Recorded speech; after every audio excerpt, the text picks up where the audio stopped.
Hi again. Last unit on the heart that I have prepared, and let's spend a little bit of time looking at how to interpret EKG tracings, some of the basic patterns, basic rhythms that I would like you to recognize. So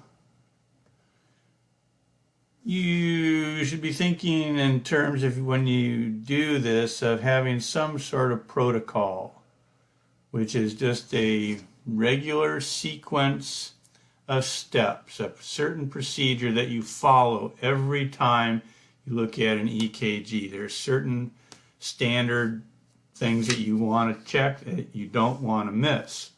So this is a simple protocol, a simple idea for interpreting EKGs. So I've listed 5 steps here. The first one is, what is the heart rate? That's a basic question. And is it within the normal range? First thing you should probably ask, what's the heart rate? Count up the number of beats within a 6-second strip and multiply by 10. It's pretty easy. We've gone over that. If it's below or above, you should consider tachycardia, which is elevated heart rate, above typically 100 beats per minute, or bradycardia, less than 60 beats a minute. Now, if it's less than or greater than, it's not necessarily cause for alarm. It's just something to note.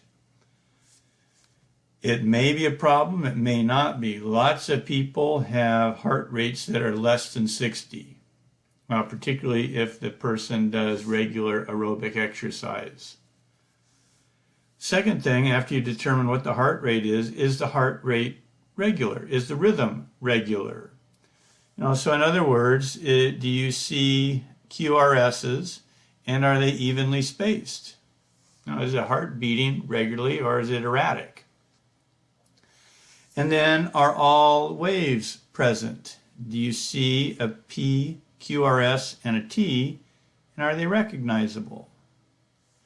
And if the heart is beating regularly and the QRSs are interspersed, or evenly spaced, and all waves are present and recognizable, whether it's fast or slow, it's said to be in sinus rhythm.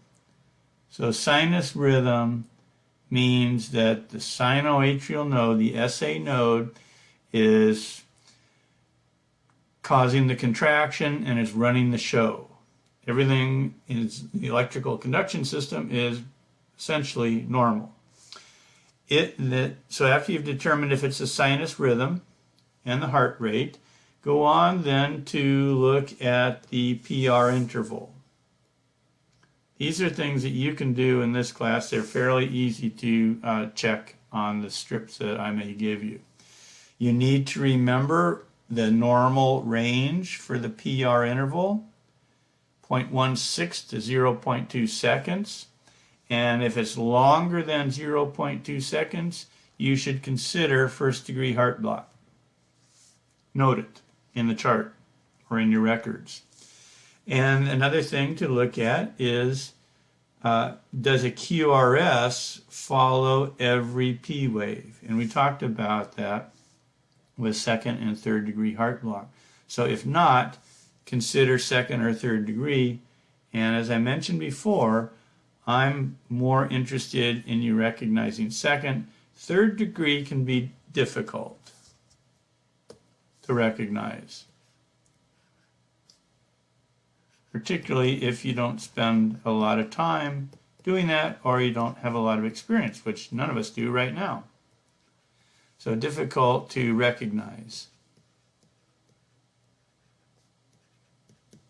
So, in other words, I'm not likely to ask you to identify a third-degree heart block problem on an exam or a quiz.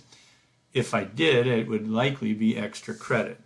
But I wouldn't worry about that right now unless you run out of things to study. So, important rhythms to recognize. These are rhythms, and we'll go through these, that I want you to be able to recognize. If you're going into nursing, you should be able to pick out these heart rhythms. So is it a normal sinus rhythm? Are we looking at sinus bradycardia or sinus tachycardia? It's a normal heart rate, but it's just going a little fast or a little slow. All waves are present. I want you to recognize ventricular tachycardia. It's a particular rhythm to look at. And I want you to look at and be able to identify atrial fibrillation and ventricular fibrillation. And if you miss ventricular fibrillation while it's happening, your patient is dead or dying. And you don't want to be the one that misses that. Dead or dying. In the vernacular of the ER, the patient is coding. They just coded. They just went flatline, or they're in fibrillation, and they're going to be flatline unless you do things quickly, assuming they're not under a do not resuscitate order. But you will probably just assume that they are not, and that you need to treat them unless told specifically to do otherwise. But that's for the protocol of your job place to spell out to you. And then I want you to recognize first and second degree heart block. So let's look at some rhythms. So let's just do them one at a time. Let's just start at the first one.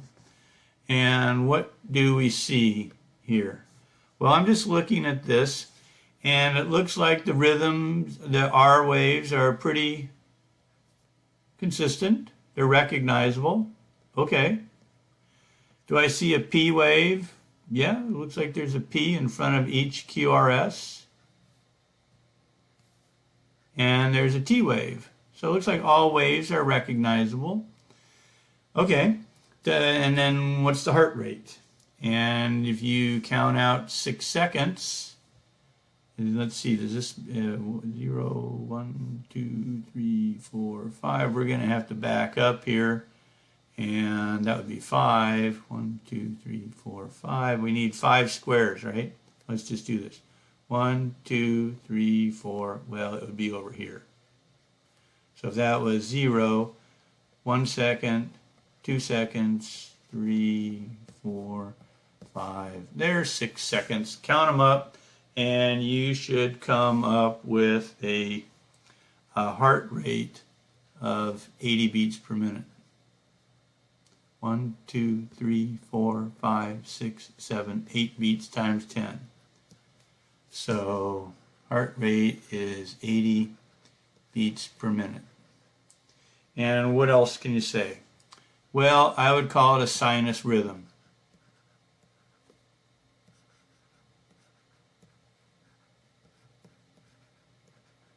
It's normal. It's in the normal range. Between 60 and 80 beats a minute. Good. No problems. Let's look at the second one. What do we see here? Well, the R waves look fairly consistent. They're fairly evenly spaced. There's a lot of them. So you can mark off your 6 second strip. Do it as we've done before, 0 to 6 seconds. Count them up and figure out what the heart rate is. It looks pretty fast. So you can do the math, you can do the counting. What else can I say about it? Well, it's coming fast, but it looks like there's a P, right before the QRS. I see a little bump right before it. Okay. It's pretty consistent. It looks like it's on all of them. And then do I see a T wave after the QRS? Well, it's not as nice and neat as the one above, but yeah, there's a T wave. There's a bump again. I'll call that a T wave. The heart is beating fast, so there's not a lot of time between the end of one cardiac cycle and another. so the amount of filling and cardiac output is going to be down, but it looks like it's normal. So I would probably call this a sinus rhythm, but it's faster than normal. So what's the term for a faster than normal heart rate?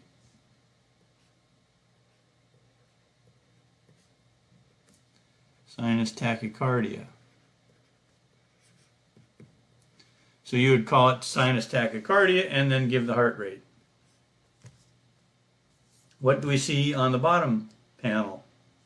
Well, it's certainly running slow, but are all waves present and recognizable? Yes, I see a P, I see an R wave, and I see a T, and it looks like it's the same for all three, so I would likely call this a sinus bradycardia rhythm. But it's running exceptionally slow. The little tick marks aren't up on top, but I'm guessing it's probably running 30-ish or so. So let's put sinus here under quotation marks. But it is regular. It's just running extremely slow. So the main point to note is that it's bradycardic. It's running slow. That's the main thing you want to pick out of that rhythm. Okay, let's look at a couple more. So what do we have here in this top figure? Well, this is running very fast. And this particular rhythm, you don't see a flat line. It's hard to find a P or a T. This is a classic rhythm, and this is ventricular tachycardia.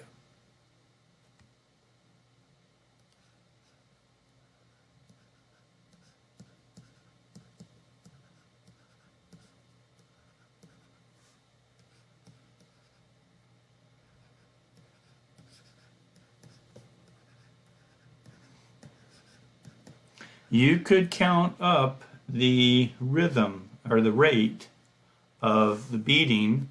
You would mark off 6 seconds, whatever it is. I'm not going to spend time to count out the squares because there are no tick marks.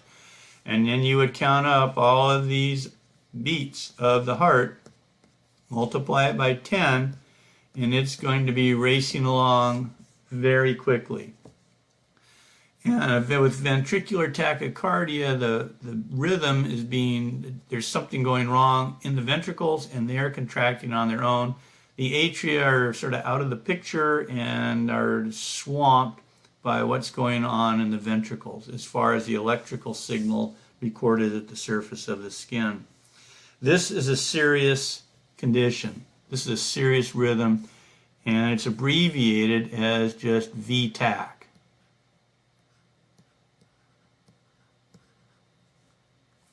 So V is for ventricular tachycardia.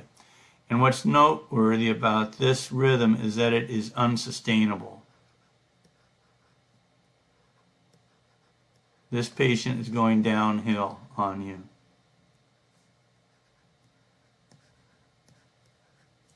And this rhythm needs to be shocked. So it's unsustainable, and it's a rhythm that you can shock. This will show up on with an AED machine, an automated external defibrillator. So let's say it's unsustainable and it's a shockable rhythm.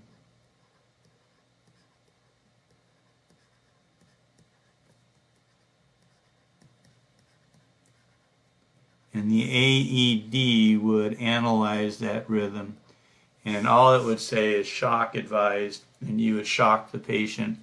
If you don't do that, if that doesn't occur for this patient, then ventricular tachycardia deteriorates into the rhythm below it, and this is ventricular fibrillation.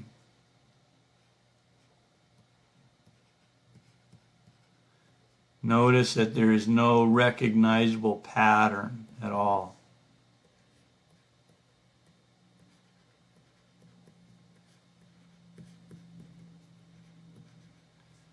people that have had their hand physically on the heart during ventricular fibrillation describe it as it feels like you're holding a bag of worms that are writhing around inside of a sack. There's no coordinated contraction of the ventricles. They're just basically quivering. And with this rhythm, the patient will die. They are dying.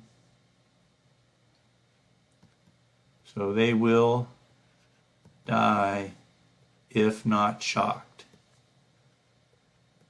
You don't want to miss it. It's hard to miss it. Okay? So let's put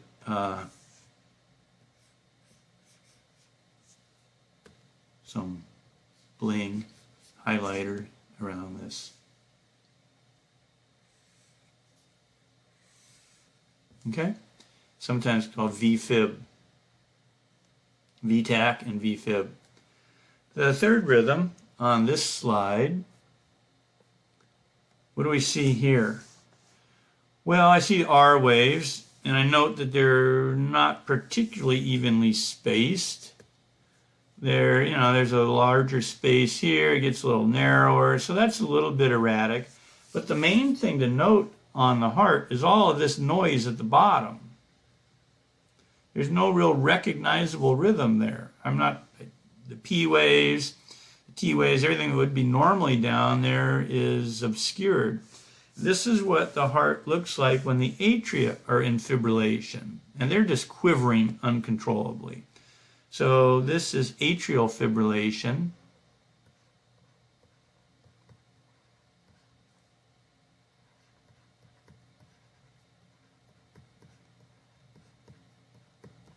The ventricles are still pumping, somewhat regularly. So there are the ventricles, they're still contracting. The atria are just confused as to what's going on. So this heart is still ejecting blood. And the patient can be doing just fine with atrial fibrillation. And this is abbreviated as, of course, AFib, atrial fibrillation. This is not something you would shock the patient for.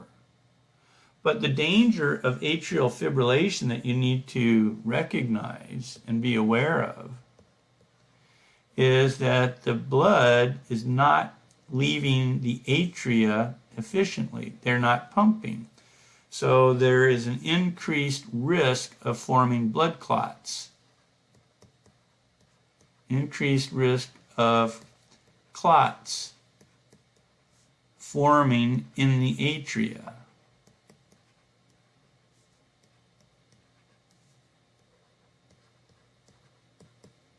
Either the right or the left. And what's the problem with blood clots that might form in the atria? Well, there's the risk that they would move from the atria into the ventricles, and then if they get pumped out, they're going to block up some tissue. So the clot went from the right atrium to, if you are forming clots in the right atrium, where might the problem occur? Assuming that it passed through the right ventricle, out the pulmonary trunk, it's going to get stuck in the lungs. And then we run the risk, we would have a pulmonary embolism.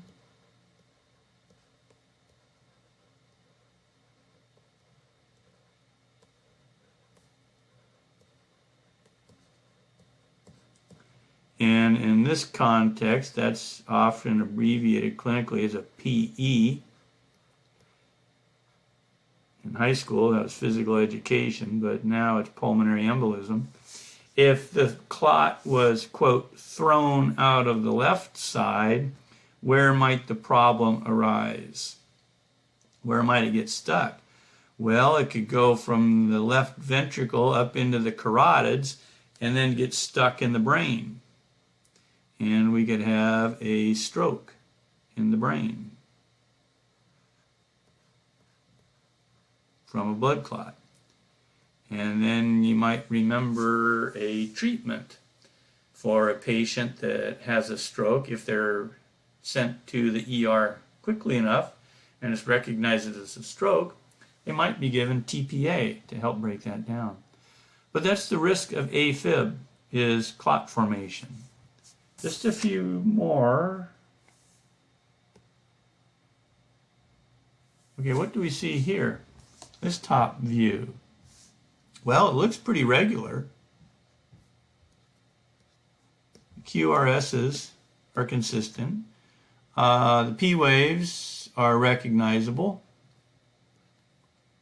And I see T waves, rather large, but that's okay. Looks pretty consistent. So, looks normal. You'd figure out the heart rate. Looks like it's going to be within 60 to 100 beats a minute.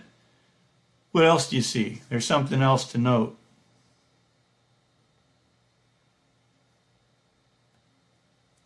One of the things to look for in your protocol was the PR interval.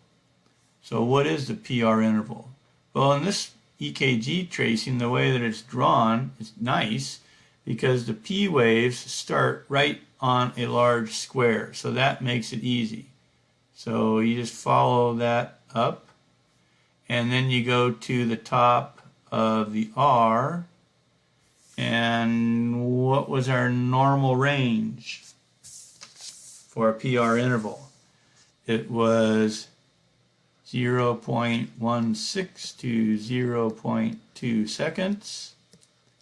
And remember how many small squares that was for the normal range?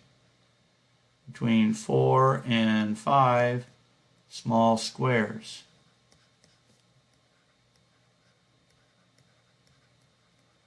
How many do we have here? Looks to me like it's about 7. So you can figure out what the PR interval is here.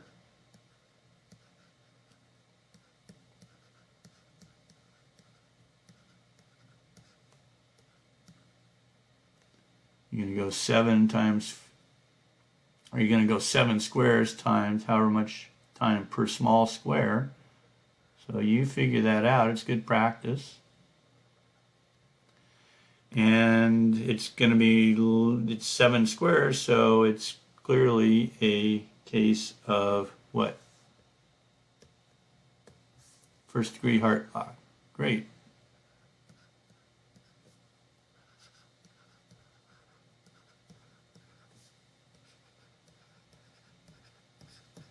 Heart block is sometimes referred to as AV block, but in first degree it's, well, it can still be referred to as AV block, if you hear that. What do you see in the second middle panel? Well, I see some R waves. Do I see a P and a T associated with it? Yeah, there's a P. And then here is the R, and that would be the T. Okay, after T comes another P, and an R, and then a T. And then what has to come next after T? It has to be a P. The atria contract. And then no QRS. Nothing here. So what would this be? We did not have a QRS. The ventricles did not depolarize, so if they didn't depolarize, they can't repolarize, so that's not a T. It's just the start of another cardiac cycle. That's another P. Let's go to the left side of this diagram. There's our P, and the R, and the T, and what's this one? That would be another P. So again, there's no QRS after every P, so you would identify that as second degree heart block.